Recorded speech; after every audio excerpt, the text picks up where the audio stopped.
Welcome everybody. This is Brookside Chats with your host, Brooklyn.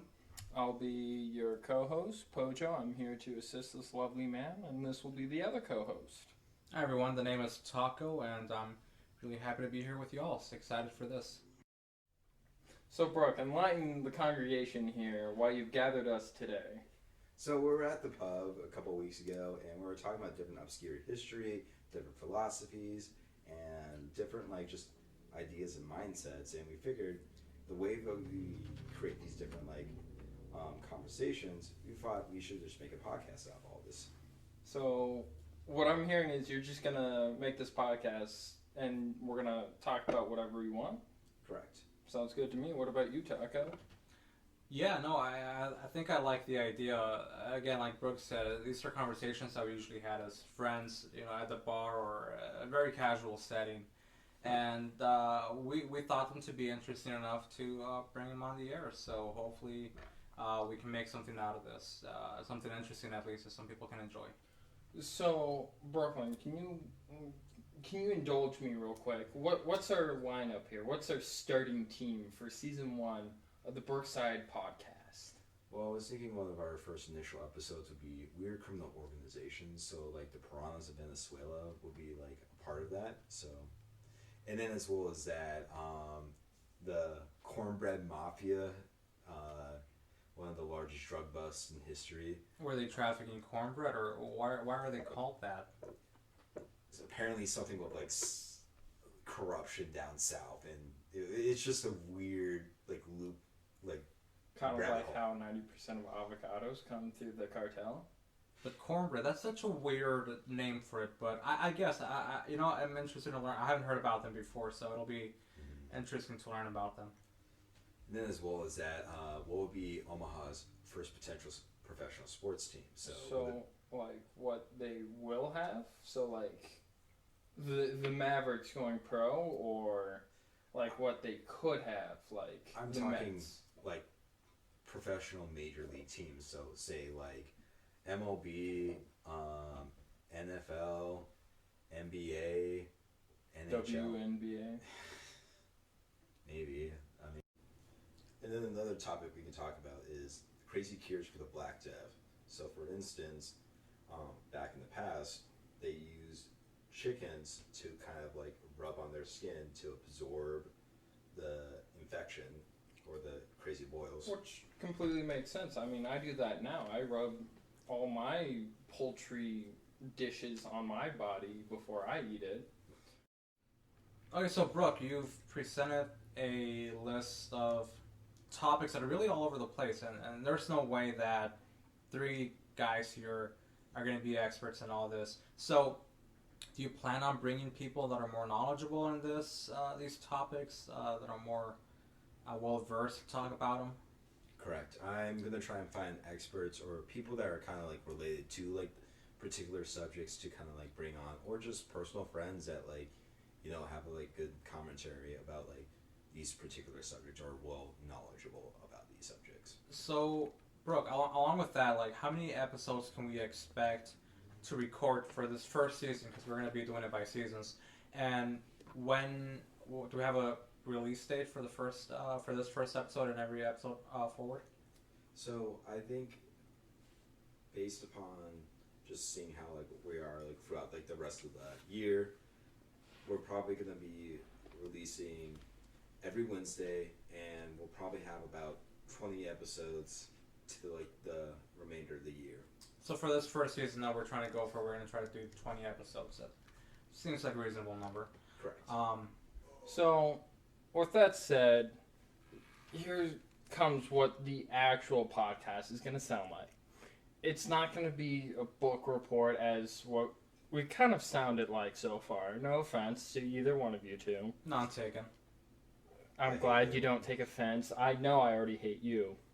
But what this is essentially going to be, in the simplest terms, it's just us sitting here having a conversation, throwing in some poor juvenile humor, most likely from me, and then those two are going to sound smart. I mean, I wouldn't say smart, but we'll try to keep a balance here. I mean, My job mainly here is to edit out all of Pojo's obscenities and whatnot, and all his. But it's just it's a healthy conversation, I think, on a bunch of topics. And I kind of want to learn about some of these things that these guys are talking about. Why not? It could be interesting. It could be useless information as well, but it's still fun. So with that said, I am going to say this. Earlier, there was a mistake, and my drink, which is carbonated, it's like a pop.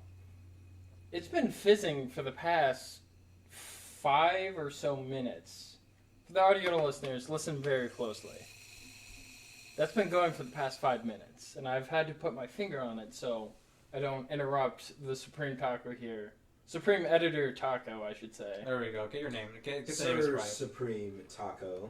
My bad. I didn't know he was knighted. Editor of Chief. Editing chief. Author as well. Why not? Isn't he the... Oh, it's flat now. It stopped. No, it's flat! Well, damn. You should have drank it when I was fizzing. What happened to no cursing in the episode 0? Since when is damn a curse? I could have been talking Always! about landmass that's keeping water back. Actually, that reminds me of a story. It's a very poor story, but here's all I have to say about it. One of my buddies in high school, his parents were very religious, let's say, of the Catholic domination or whatever. And... Domination? Denomination. Not domination. Domination is a different thing. Hey, whatever. We have our own pope. Whatever. But To John's his pope. parents were so strict that they wouldn't even let him say "Jeez" because it sounded too close to Jesus. He was a very sheltered kid, but he's a great guy. That's all I have to say about that. Well, geez, will real Louise quick. to him. Oh. So- Oh, Why? So a lot of people say that the book is always better than the movie, and I'm gonna be honest here, I don't agree with that. Well, and of course there's exceptions, but I think that, like, for instance, I don't know why I was about to say Harry Potter was Star Wars. For you're instance, gonna piss off a lot of people. Harry- Harry Potter's farthest from Star Wars. yes, I know. But for instance, like is that Harry the one with Potter. Gandalf? Yes, they're both the same thing. But for instance, Harry Potter, both the book and movie are good, but a huge complaint I heard from the book readers about the movie were, oh, why didn't they add this in? I'm just like, just enjoy the movie, because it's a good movie regardless, like, objectively, it's a good movie. Well, you gotta imagine, like, book readers, when you're reading a book, you're creating the movie or the scene in your head, so you got a lot of free range. Same with the author, you can, like, do whatever, you can write whatever you want in the book, but when you take it to the movies, to Hollywood, you're really limited on whatever their budget is or whatever the technology is available. So. Perception is very skewed with, like, when it comes to, like, book to movie adaptations, but, like, at the same time, there is a lot of, like, liberty that they can also, like, kind of really imply or, like, foreshadow, because I remember actually seeing, do you know the movie No Country for Old Men? I unfortunately do not. Heard of it. It's like about this rogue assassin that basically is just trying to get, like, his money back, and there was a scene that's very, very, like, intense, and it's implied that, like, this lady that's, like, within the same room as this assassin, she basically, like, she says, well, I had to rewind it back a little bit, and Spark notes. okay, Give me the spark notes here. spark notes. All right. So this assassin has a coin toss with all these, like, people, and he's like, "How much do you bet for your life?" Okay. And or like, "How much do you bet on a coin toss?" Is thinking from Batman? Two-Face? No, but it's kind of similar, and he has, like, an air pose pressure that, like, he just waves up to your head and just lets it expand, and it just blows a head. Oh, Blows your jeez. head, like, That completely sounds off. like a gun. except with air. Yeah, that's basically what it does. It kills, and it just kills random people, random passerbys. But like this one lady just is like in the room, and she's like, and like this guy's like asking him like, how much have you bet on a coin toss before? And she's like, I know what you're gonna say. I don't want to make any gambles. I'm already dead. And all you see is this guy, like the assassin, coming out of the house, just wiping his shoes, and just closing the door. Like, so it's implied the assassin killed her. Yeah, and in the book it just says she was shot dead. Well, I mean, in respects, like, it's two different forms of media. Mm-hmm. How I'm seeing this is, I would kind of hate to see a book done word for word, outside of a few exceptions, like Watchmen, because, I mean, even though it's based on it, like, The Godfather is based off a book.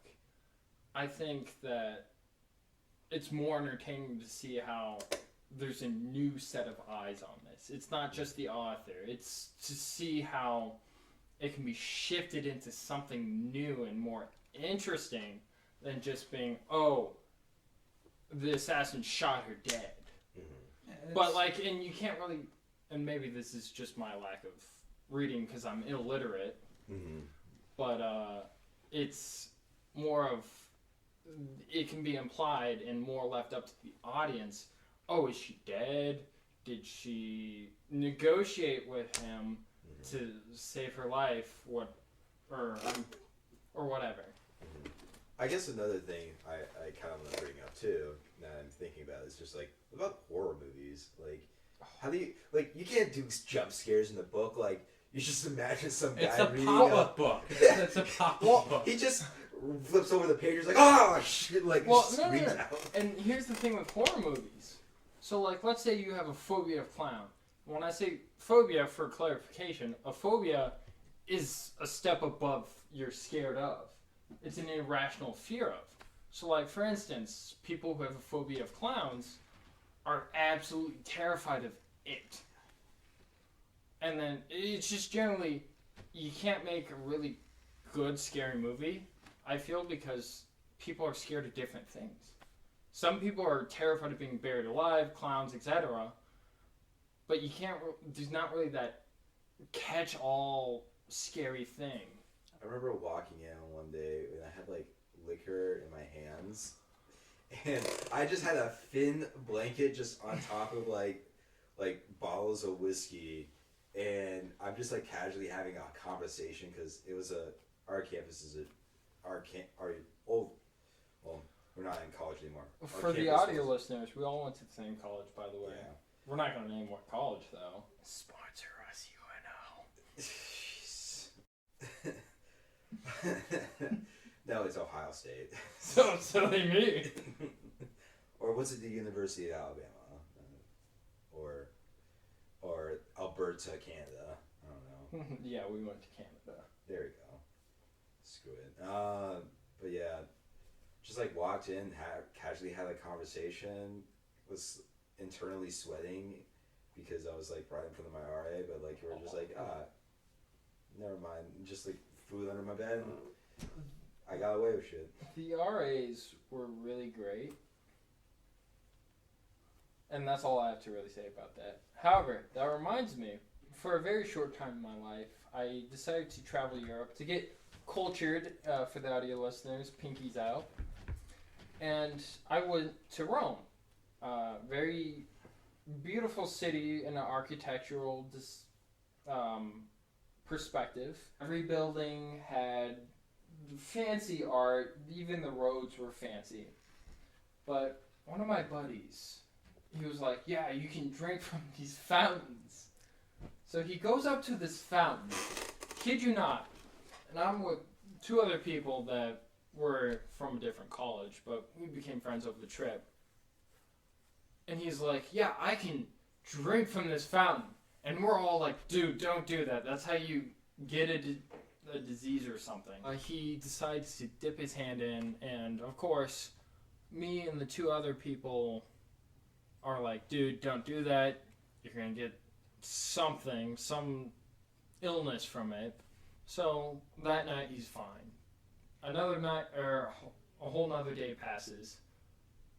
On the second day after that, he was absolutely miserable. His throat was sore as no other. He was coughing like no other.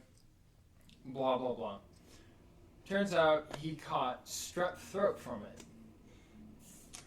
So we're all laughing at him, being like, ha ha, you caught strep throat, and we specifically told you not to do this. So he's miserable, and he powers through the day. We're still sightseeing and whatnot. And then he's like, dude, I need to go to see like a clinic or a pharmacy because like there's pharmacies every block. So we're like, okay, that's fair. We'll stay at the hotel or hostel a little longer for you. So he goes to this pharmacy. They give him prescription strength antibiotics, just like that, for walking in and saying, hey, I have a sore throat, I think it's strep throat. And they just hand it to him, being like, yep, here you go, have fun, take these once a day. Blah, blah, blah. He gets better after, I think it was 4 or 5 days. And so for all you listeners out there, just remember that if you go to a different country, even if it's Rome, don't drink water from the fountains. At least the statue clearly not drinking fountain. Wonderful. How much did it cost? It was free. The antibiotics are free? Oh, he didn't tell me actually the price, but the fact that he got them means that it wasn't that much. So what I hear is if you get sick, fly to Europe for healthcare. So that concludes our podcast. Thank you everyone for tuning in. My name's Brooke. Yes, thank you for tuning in. This is episode 0. I was Pojo. Yeah, thanks guys. Taco here. Bye. Thank you everyone again. See you later.